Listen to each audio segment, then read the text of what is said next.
Look at the dollar bill in your pocket. The face staring back at you belongs to a Virginia planter who lost more battles than he won, who had no formal military training, and who was about to take on the most professional fighting force on earth. He had no academy, no regiment, no chance, but he had one thing you cannot teach. He simply would not quit. Revolutions do not just pop out of nowhere. They simmer, they stew, and by the time 1775 rolled around, they exploded. The American colonists did not start wanting independence. For over a century, they were proud British subjects. They flew the Union Jack, toasted the king, and considered themselves Englishmen. So what went wrong? Money. In 1763, Britain had just won the French and Indian War and was drowning in debt. Parliament decided the colonists should pay. The Stamp Act taxed newspapers and legal documents. The Townshend Acts taxed glass, paint, paper, and tea. But the colonists had zero representation in Parliament. No taxation without representation became the rallying cry. Britain sent 4,000 soldiers to occupy Boston.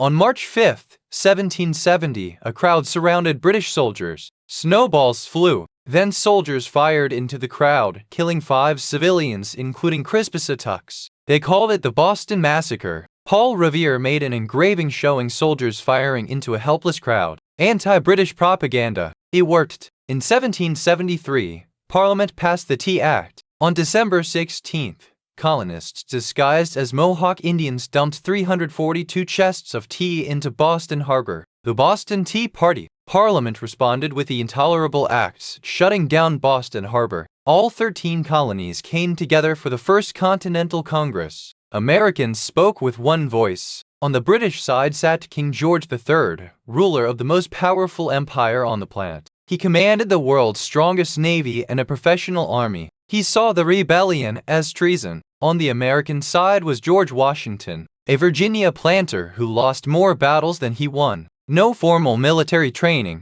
never commanded an army larger than a regiment. But Washington had resilience. This man could lose a battle, lose half his army, lose his shoes in a snowstorm, and still show up the next morning ready to fight. In April 1775, General Gage sent 700 soldiers to seize colonial weapons in Concord. Paul Revere rode through the night warning every town. At Lexington, 70 Minutemen faced 700 professional soldiers. A single shot rang out. 8 Americans lay dead. By the time the British turned back, thousands of militia lined the road, picking off soldiers the entire 15-mile march. 273 British casualties. The American Revolution had begun. 2 months later at Bunker Hill, colonial forces fortified a hill overlooking Boston. The British marched uphill into musket fire. The order came, do not fire until you see the whites of their eyes. The British retreated, regrouped, charged again. Same result. On the third charge, the colonists ran out of ammunition. The British won but lost over 1,000 men.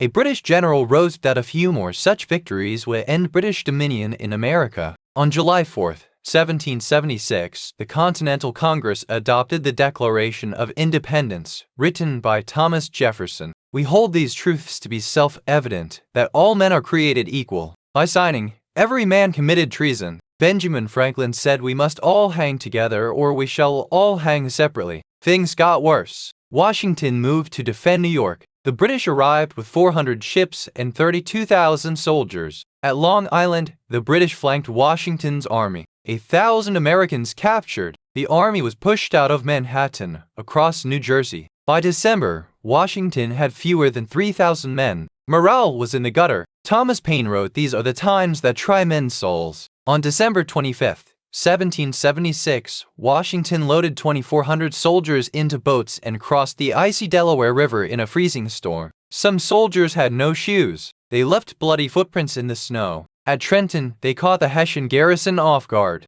90 minutes, 1,000 prisoners. Not a single American killed in combat. It proved the revolution was not dead. France did not join because they loved democracy. They joined because they hated Britain. In fall 1777, British General Burgoyne led 7,000 men south from Canada. His supply lines stretched thin. American militia swarmed his flanks. Benedict Arnold, before becoming a traitor, charged into British lines, rallying troops. A musket ball shattered his leg, but the British line broke. On October 17th, Burgoyne surrendered 6,000 men at Saratoga, the turning point. France entered the war as America's ally. Money, troops, and a navy were coming. But first, the army had to survive Valley Forge. Winter 1777 into 78. 12,000 soldiers in log huts. Food so scarce men ate fire cakes, flour mixed with water cooked on hot stones. 2,000 died from cold, hunger, sickness. Washington refused to leave. He walked through the camp, held the army together. Baron von Steuben arrived and transformed the militia into a disciplined force. When spring came, the army that marched out was a different beast. In 1781, the war had dragged on 6 years. British General Cornwallis marched 9,000 men to Yorktown, Virginia, expecting the Royal Navy to rescue him. Washington saw the trap. He secretly marched 400 miles south with French forces. A French fleet defeated the British Navy at the Battle of the Capes. Cornwallis looked to the sea. French warships. He looked behind him. 17,000 American and French soldiers closing in, completely surrounded. For 3 weeks, artillery pounded the British positions. On October 14th, Alexander Hamilton led an assault on a British redoubt with unloaded muskets and fixed bayonets. Cold steel in the dark, they captured it in 10 minutes. Cornwallis attempted a nighttime escape by boat. A storm drove them back. On October 19th, 1781, Cornwallis surrendered. He was so humiliated he did not show up to the ceremony. His band played The World Turned Upside Down. A ragtag army of barefoot farmers had defeated the greatest military power on earth. The Treaty of Paris was signed September 3, 1783. Britain recognized American independence. But there was one final moment. Washington was the most powerful man in America. Some wanted to make him king. He could have seized power. Nobody would have stopped him. But Washington resigned. He handed back his commission and went home to Mount Vernon. When King George heard Washington voluntarily gave up power, he said if he does that, he will be the greatest man in the world. The American Revolution did not just create a country. It created an idea. 25,000 Americans died. But from those sacrifices came the radical belief that ordinary people could govern themselves. That power flows up from the people, not down from kings. That idea rippled across the globe. A small group of determined people fighting for something they believed in could change the world.